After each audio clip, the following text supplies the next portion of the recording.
जय हिंद दोस्तों, मैं आप सबसे देश विरोधी मीडिया के बारे में बात करना चाहता हूँ।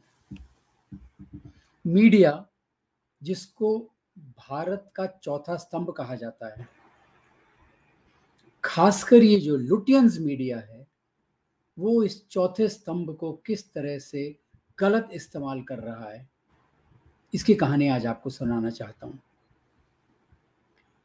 इसको हम दो हिस्सों में बांट सकते हैं, एक भारत विरोधी, दूसरा हिंदू विरोधी। पहले भारत विरोधी के बारे में बात करता हूं मैं। 2019 में पाकिस्तानी आतंकवादियों ने जब पुलवामा पे हमला कर दिया और भारत सरकार ने बहुत कड़ा रुख दिखाया इसके पीछे, तो एनडीटीवी का रवीश कुमार क्या बोलते हैं?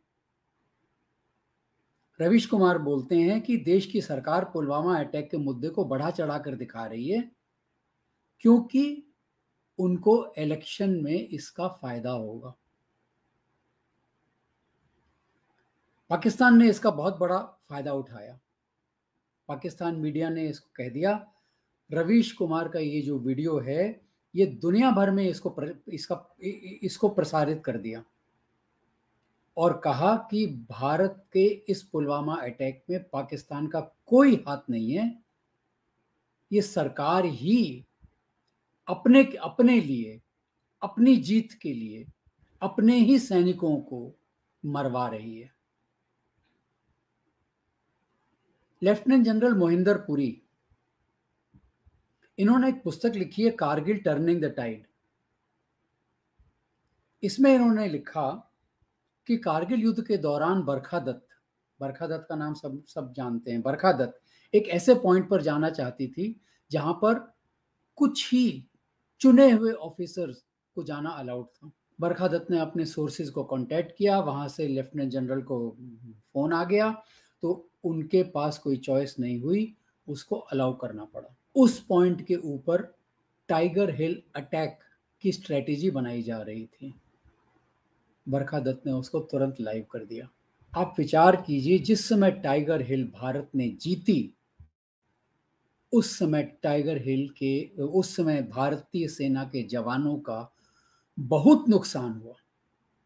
कई लोग मारे गए, कई लोग घायल हो गए, और यदि इस तरह की बात नहीं होती तो शायद ये नुकसान सेना को नहीं सहना पड़ता।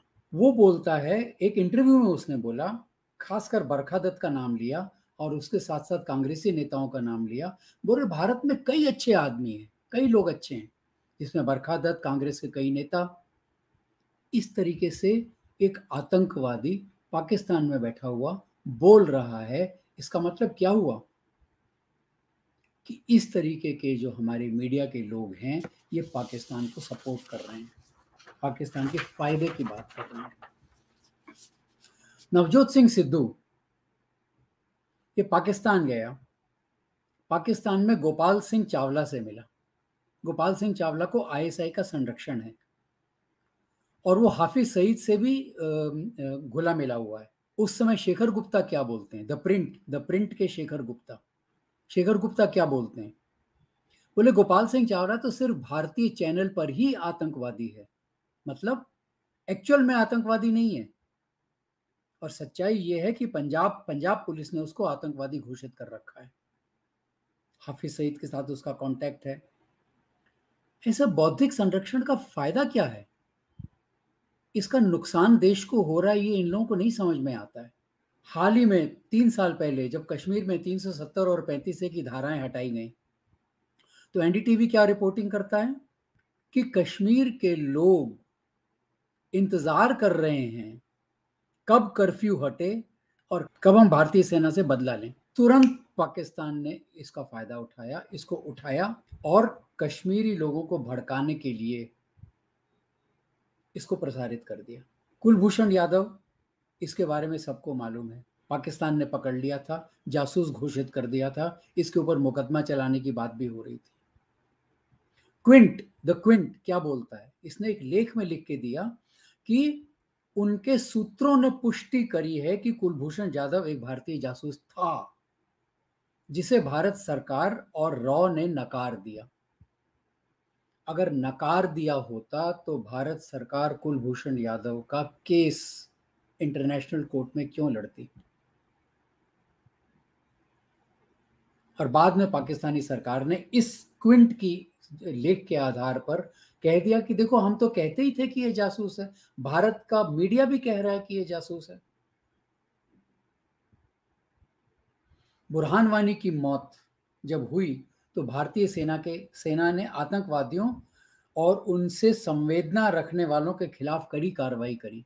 इसमें सारे मीडिया, सारे मतलब कई सारे, प्रिंट, वायर, क्विंट, एनडीटीवी, इन सब ने ये कह दिया कि भारतीय सेना पर पत्थरबाजी करने वाले तो आतंकवादी बेचारे हैं, भटके हुए इंसान हैं। वही बौद्धिक संरक्षण किस बात का? क्या इनको भारत ने नुकसान पहुंचाया है कि ये भारत से बदला लेने की ठाने बैठे हैं? मुंबई में ताज होटल पे जब ये हमला हुआ, पाकिस्तान से हमला हुआ था, सबको मालूम है। उस समय वहां के जो मीडिया थे, मुंबई में जो मीडिया थे, उन्होंने लाइव दिखाना शुरू कर दिया क्या हो रहा है। जब भारत के नौजवान वहां पहुंचे और उन्होंने अंदर में जो गतिविधियां शुरू करी, वो जब लाइव दिखने लगी तो पाकिस्तान में जो आका बैठे हुए थे वो उसी बेसिस के ऊपर उन सबको डायरेक्शन देने लगे कि अब ये करो, अब ये करो, अब यहाँ बचो, अब वहां बचो। क्या हो गया है हमारे मीडिया को? क्यों भारत विरोधी बातें करते हैं? इनको भारत से क्या नुकसान हुआ है, या फिर कहीं ना कहीं से इनको फायदा हो रहा है, इसीलिए ये भारत का विरोध करते हैं? अब मैं आपको कुछ हिंदू विरोधी बातें बताता हूं। जगह जगह समय समय पर हिंदुओं को विलन तकरार कर दिया जाता है। किस लिए? हिंदू तो हमेशा सौम्य रहे हैं, हिंदू तो हमेशा टॉलरेंट रहे हैं, और फिर भी उनको विलन तकरार कर दिया जाता है। कश्मीर में जब हिंदुओं का नरसंहार हुआ, 1991 की बात है, उस समय बरखा दत्त क्या बोलती है कि गरीब मुस्लिम और अमीर हिंदुओं के बीच की ये लड़ाई है। अमीर हिंदुओं और गरीब मुस्लिमों के बीच की ये लड़ाई है।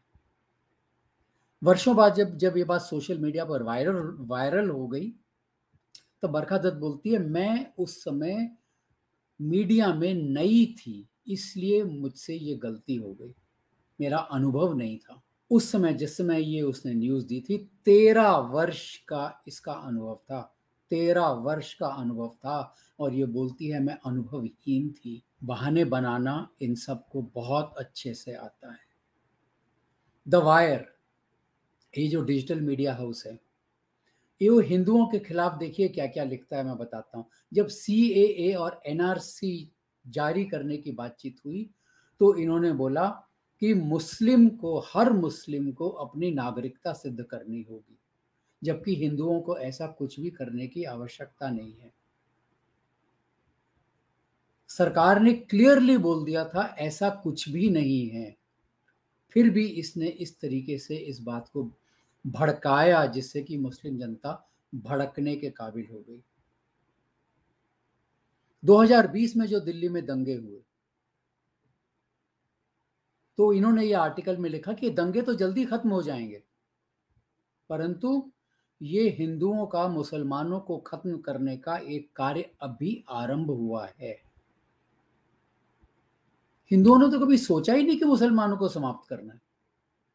वो तो साथ में जीना चाहते हैं, मिलजुल के जीना चाहते हैं। फिर ये इस तरह की कार्रवाई मुसलमानों को भड़काने के लिए हिंदुओं के अगेंस्ट। राम जन्मभूमि पे अपने उत्तेजक और भ्रामक आर्टिकल्स लिख के न्यायालय के फैसले के ऊपर भी उंगली उठाने को तैयार हो गई है।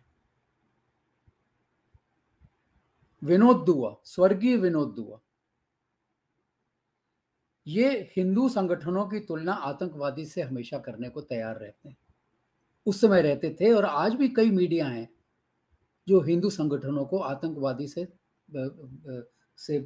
उसका वो कर देते हैं।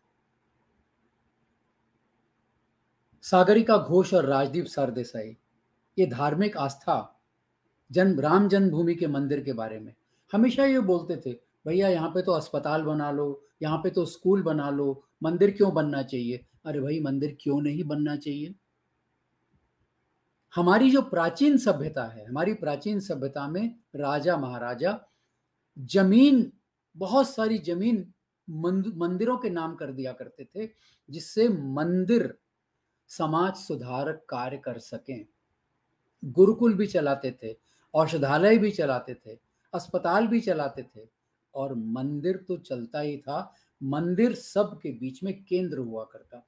तो आप लोग जान लो, राम मंदिर जब बनेगा तो मंदिर तो बनेगा ही, वहां स्कूल भी बनेगा, अस्पताल भी बनेगा, परंतु हमेशा उसका जो केंद्र रहेगा वो मंदिर ही रहेगा और मंदिर ही रहेगा। अभी कर्नाटक में कुछ समय पहले जब ये हिजाब का जोर पकड़ लिया था, उस समय कई हिंदुओं ने सोचा था कि हम तो भगवा पहन के आएंगे, भगवा पट्टा पहन के आएंगे।